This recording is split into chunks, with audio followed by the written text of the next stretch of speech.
नमस्कार मित्रों, હું આપનો હાસ્ય કલાકાર યુટ્યુબર તથા લોક સાહિત્યકાર નરેન્દ્રસિંહ વાઘેલા મારી યુટ્યુબ ચેનલ લોક સાહિત્ય ગુજરાતમાં આપ સૌનું હાર્દિક હાર્દિક સ્વાગત કરું છું.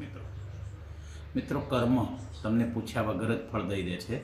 કર્મ તમને પૂછ્યા વગર જ ફળ દઈ દેતું હોય છે, કારણ કે ચહેરો અને સરનામું હંમેશા યાદ રાખે છે.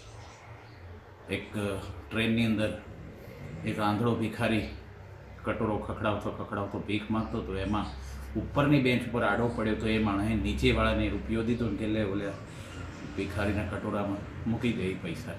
ઓલે મૂકી દીધા ને ભિખારી આશીર્વાદ દીધે, ભગવાન તમને ઘણું ઘણું દે, ભગવાન તમને ખુશ રાખે. એમને સામે બેઠેલો એક માણસ ટીકળ કરવા માંડ્યો કે પૈસા કોના દીધા, કોને, અને તે આશીર્વાદ કોને દીધા. આંધળો હતો પણ કાન સારા હતા, સાંભળતો હતો. એણે કીધું ભાઈ, મેં આશીર્વાદ જે દીધા ને હું નથી જોતો ને, મને નથી દેખાતું, પણ મારો પરમાત્મા ઈશ્વર તો ચોક્કસ જુએ છે પૈસા કોણે દીધા છે, એટલે ફળ એને જ મળશે. તમારી ચિંતા કરવાની જરૂર નથી.